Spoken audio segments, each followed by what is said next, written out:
Welcome to journalist TV. నేను రేవతి. చైతన్యవంతమైన జిల్లాలో చెత్త పాలన కొనసాగుతోంది. అందరికీ ఆదర్శంగా ఉండాల్సిన ఐఏఎస్ అధికారులు తమకేం సంబంధం లేదు, ఎంతైనా దోచుకొని దాచుకోండి అనే రీతిలో వ్యవహరించడం పరిపాటిగా మారింది. తప్పులు ఎన్ని చేసినా, రికార్డులు ఎన్ని ట్యాంపరింగ్ చేసినా బేఫికర్ అంటూ అభయమిస్తున్నారు.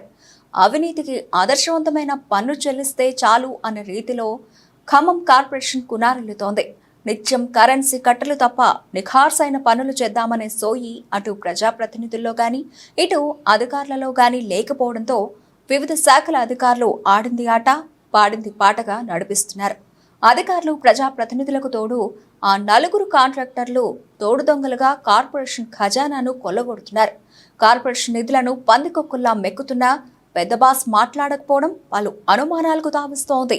ప్రతి పనికి ఓ రేటు ఫిక్స్ చేస్తూ చిన్న బాస్ కార్పొరేషన్ ఖజానాను నాకేస్తున్నా నాకేటి సిగ్గు అంటూ ఎవరూ మాట్లాడకపోవడం ఆలీబాబా 40 దొంగల తీరును తలపిస్తోంది. ఖమ్మం కార్పొరేషన్ అధోగతిపై పొలిటికల్ అనలిస్ట్ మారెడ్డి నాగేంద్ర రెడ్డి విశ్లేషణ. స్థానిక సంస్థలు బలోపేతం కావాలంటే అక్కడ పనిచేసే అధికారుల నిజాయితీ నిబద్ధత ప్రధానమైందని చెప్పవచ్చు. కానీ ఖమ్మం కార్పొరేషన్గా అవతరించిన తర్వాత ఖమ్మం కార్పొరేషన్ కాస్త అవినీతిమయంగా మారిందనేది స్పష్టమవుతుంది. గత దశాబ్దాల నుంచి కూడా ఖమ్మం కార్పొరేషన్ అంటే కార్పొరేషన్ రూపాంతరానికన్నా ముందు కూడా మున్సిపాలిటీ పరంగా కూడా దినదినాభివృద్ధి చెందుతూ రాష్ట్రంలోనే ఒక పేరు గాంచిన ఖమ్మం కాస్త కొంత కంత్రి వేషాలతోటి పూర్తిగా అభాస్పాలవుతుందని చెప్పవచ్చు. దశాబ్ద కాలం నుంచి ఖమ్మం కార్పొరేషన్కి రూపాంతరం చెందినప్పటి నుంచి కూడా ఖమ్మం కార్పొరేషన్లో అవినీతి అధికారుల అండాదండ యథేచ్ఛగా కొనసాగుతుంది. ఈ నేపథ్యంలోనే ఖమ్మం కార్పొరేషన్కు ఒక ఐఏఎస్ అధికారి వస్తే నిజాయితీ అభివృద్ధి పనులు సమపాలలో కొనసాగితే ఖమ్మం కార్పొరేషన్ అభివృద్ధి చెందుతుందని చెప్పి ప్రతి ఒక్కరు కూడా భావించారు. కానీ వచ్చిన ఐఏఎస్ అధికారులు కాస్త ఐఆర్ఎస్ అనే పరిస్థితి రావడంతో పూర్తిగా కార్పొరేషన్ పనితీరు మసకబడిందని చెప్పవచ్చు. గతంలో ఎన్నడూ లేని విధంగా ఖమ్మం కార్పొరేషన్లో జరుగుతున్న అభివృద్ధి పనులు మొత్తం అవినీతిమయానికి కేర్ ఆఫ్ అడ్రస్గా మారాయి. ఎక్కడ రహదారుల విస్తరణ జరిపినా, ఎక్కడ డ్రైన్లు నిర్మాణం జరిగినా, ఎక్కడ రహదారుల నిర్మాణాలు కొత్తగా తయారు చేసినా కేవలం 6 నెలల్లోనే నామరూపాలు లేకుండా పోతున్నాయంటే అధికార పనితీరుని మనం అంచనా వేయవచ్చు. వాస్తవంగా కార్పొరేషన్ అనగానే లేదా మున్సిపాలిటీ అన్నా ఇంజనీరింగ్ అధికారులు చాలా కీలక భూమిక వహించాలి. అటు నిర్మాణాలలో నిజాయితీ క్వాలిటీ అనేది కొనసాగితేనే సుదీర్ఘకాలం పాటు నిర్మాణాలు కొనసాగే అవకాశం ఉంది. ఈ నేపథ్యంలోనే ఖమ్మం కార్పొరేషన్లో గత 8 ఏళ్ల నుంచి జరుగుతున్న అభివృద్ధి పనులు మొత్తం అవినీతికి కేర్ ఆఫ్ అడ్రస్గా మారాయి. ఎక్కడ ఏ 60 డివిజన్లలో ఉన్న కార్పొరేషన్లో ఉన్న 60 డివిజన్లలో ఎక్కడ ఏ డివిజన్లో చూసినా, ఎక్కడ సిమెంట్ రోడ్డు చూసినా, ఎక్కడ తార్ రోడ్డు చూసినా, ఎక్కడ మురికాల నిర్మాణాలు చూసినా మొత్తం కంకర తేలి దాంట్లో సిమెంట్ పాళ్ళు తారు పాళ్ళు పూర్తిగా కనుమరుగైపోయి కంకర రాళ్లతోటి కంకర రోడ్లే నయం అనే పరిస్థితుల్లో కనపడుతుందంటే నిజంగా అధికార పనితీరు ఏ రకంగా ఉందో చెప్పవచ్చు. మొత్తం ఖమ్మం కార్పొరేషన్లో ఉన్న 10ల సంఖ్యలో ఉన్న కాంట్రాక్టర్లలో కొంతమంది ఒక ముఠాగా ఏర్పడి ఆ ముఠాకే అధికారులు అండాదండ ఇవ్వడంతో వాళ్ళు ఆడింది ఆట పాడింది పాటగా కొనసాగుతుంది. వాస్తవంగా ఖమ్మం కార్పొరేషన్లో ఐఏఎస్ అధికారులు ఉన్న ఆదర్శ స్వరూపి అన్ని శాఖలకు ఆదర్శంగా ఉంటూ రాష్ట్రానికే ఖమ్మం కార్పొరేషన్ ఆదర్శంగా నిలపాల్సిన సదరు అధికారి నామకే వాస్తేగా తనకేమీ పట్టనట్టుగా వ్యవహరించడంతో మొత్తం వ్యవస్థ మొత్తం చిన్నాభిన్నమైపోయిందని చెప్పవచ్చు. ఒకవైపు టౌన్ ప్లానింగ్ వ్యవస్థ కానీ, మరోవైపు ఇంజనీరింగ్ వ్యవస్థ కానీ, అటు శానిటరీ వ్యవస్థ కానీ ఎక్కడికక్కడ కుక్కలు చింపిన విసిరి ఏ రకంగా తయారైందో ఖమ్మం కార్పొరేషన్ పరిస్థితి కూడా అదే రకంగా తయారైంది. వాస్తవంగా పర్యవేక్షణ లోపం, అధికారుల పద్ధతి తప్పటం, పైసలు ఇస్తే ఏ పనైనా చేస్తానటం, ఇవన్నీ కూడా ఖమ్మం కార్పొరేషన్ని దిగజార్చాయని చెప్పవచ్చు. రాష్ట్రంలోనే అత్యంత అవినీతిమయమైన కార్పొరేషన్ ఏది ఉందంటే అది ఖమ్మం కార్పొరేషనే.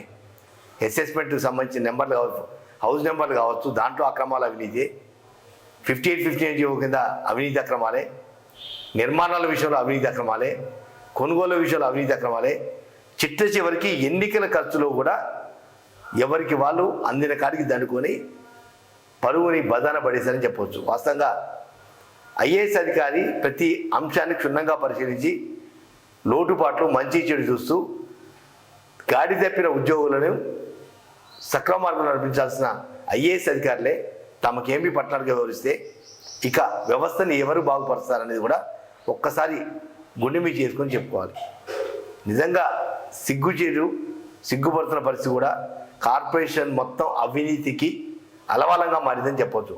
ఏ శాఖను పట్టుకున్నా, కార్పొరేషన్లో ఉన్న ఏ శాఖను పట్టుకున్నా ఆమ్యామ్యాలతోటి కొనసాగుతుంది. అడ్డదిడ్డమైన నిర్మాణాలు, ఒక పద్ధతి లేని నిర్మాణాలు చేపట్టారు. ముఖ్యంగా చూసుకుంటే అటు బస్ డిపో కానీ ఇతరత ఖమ్మం టౌన్లో డివైడర్లు, రోడ్డు వైండింగ్ లేకుండా డివైడర్లు కట్టి సైడ్ రైన్లు కట్టి వందల కోట్ల రూపాయల ప్రజాధనాన్ని దుర్వినియోగం చేశారు. రేపు ఒకవేళ ఖమ్మం కార్పొరేషన్లో మాస్టర్ ప్లాన్ ఇంప్లిమెంట్ అయితే వేసిన డివైడర్లు పనికిరావు, వేసిన డ్రైన్లు పనికిరావు, వేసిన తార్ రోడ్లు పనికిరావు, సిమెంట్ రోడ్లు పనికిరావు. ఇది ఎక్కడి ఐఏఎస్ అధికారి పాలన కూడా సామాన్య ప్రజలు ప్రశ్నిస్తున్నారు. నిజంగా సిగ్గుపడుతున్నాం కార్పొరేషన్లో ఉన్నామా అని. ప్రతి శాఖని క్షుణ్ణంగా పరిశీలించి వాటిలో ఉన్న లోటుపాట్లు, అవినీతి అక్రమాలు చెక్ పెట్టి ఒక సుపరిపాలన అందించాల్సిన ఐఏఎస్ అధికారే మమ అంటూ తనకేమీ పట్టినట్టుగా చల్తీకా నామగాడి అనే స్థాయిలలో వ్యవహరించడం అనేది నిజంగా బాధాకరము. ఇప్పటికైనా ఐఏఎస్ అధికారి పూర్తి స్థాయిలో దానిపై దృష్టి పెట్టాలి. వీటితో పాటు గత కొన్ని నెలల నుంచి కూడా ఇంజనీరింగ్ శాఖని ఆ నలుగురే తమ ఆధిపత్యం కొనసాగించడం కూడా కార్పొరేషన్లో మొత్తం వ్యవస్థని ప్రస్ఫుటం చేస్తుందని చెప్పవచ్చు. ఎందుకంటే కార్పొరేషన్లో 56 మంది రిజిస్టర్డ్ కాంట్రాక్టర్లు ఉన్నా కేవలం ఆ నలుగురే తమ ఆధిపత్యాన్ని కొనసాగిస్తున్నారు. ఆ నలుగురే అధికారులు తమ జేబు సంస్థగా నింపుకున్నారు. ఆ నలుగురే కార్పొరేషన్ని ఖతం చేస్తున్నారని చెప్పవచ్చు. ఎందుకంటే నామినేషన్ వరకు కావచ్చు, టెండర్ వరకు కావచ్చు, ఏదైతే క్వాలిటీ లేని రోడ్లు, క్వాలిటీ లేని డ్రైన్లు, క్వాలిటీ లేని సిమెంట్ రోడ్లు, ఇవన్నీ కూడా ఆ నలుగురి కన్సర్న్లోనే కొనసాగటం అంటే నిజంగా ఆ నలుగురే ఖమ్మం కార్పొరేషన్ శాసిస్తున్నారు. ఆ నలుగురే అధికారులను శాసిస్తున్నారు. ఆ నలుగురే ప్రజాప్రతినిధులు కూడా శాసిస్తున్నారంటే పరిస్థితి ఎంత దిగజారిపోయింది. జిల్లాలో ఇంతమంది ఐఏఎస్ అధికారులు ఉన్నా, జిల్లా కేంద్రంలో ఇంత అవినీతి అక్రమాలు జరుగుతున్నా ఎందుకు పట్టించుకోవట్లేదంటే ఎవరు సమాధానం చెప్పేవాళ్ళు లేరు. సాక్షాత్తు ఐఏఎస్ అధికారి పర్యవేక్షణ చేసిన ఖమ్మం కార్పొరేషన్లోనే ఇన్ని అవినీతి అక్రమాలు జరుగుతుంటే ఏం చేస్తున్నారు? కేవలం ఆ నలుగురికి అందుతేనేమో ఒక పద్ధతి ప్రకారం, ఆ నలుగురికి అందకపోతే అధికారుల నుంచి వేధింపులు పరోక్షంగా. మొత్తం గత 5-6 సంవత్సరాల నుంచి కనుక ఖమ్మం కార్పొరేషన్లో నామినేషన్ పద్ధతిలో చేసిన వర్క్లు కావచ్చు, టెండర్ పద్ధతిలో చేసిన వర్క్లు కావచ్చు, ఇవన్నీ కూడా విజిలెన్స్ అధికారులు స్పష్టంగా ఎంక్వైరీ చేస్తే ఈ నలుగురు బండాలతో పాటు ఆ నలుగురితో పాటు ఉన్న అధికారులు, అనధికారులు మొత్తం ఒక 40 మంది చిట్టా బయటపడే అవకాశం ఉంది. మరి ఒక పక్క ఏసీబీ అధికారులు వివిధ శాఖల మీద దాడులు నిర్వహిస్తున్నారు. కానీ ఖమ్మం కార్పొరేషన్లో జరుగుతున్న అవినీతి అక్రమాలు మాత్రం ఏసీబీ అధికారులు కనపడటం లేదు, అటు విజిలెన్స్ అధికారులు కనపడటం లేదు. ఖమ్మం కార్పొరేషన్లో సుమారు 1000 ఇండ్లు లేని ఖాళీ స్థలాలకు హౌస్ నెంబర్లు అలాట్ చేసి అక్రమ రిజిస్ట్రేషన్ చేశారని చెప్పి జర్నలిస్ట్కి పలు కథనాలు ఇచ్చింది, ఆధార్తో సహా కథనాలు ఇచ్చింది.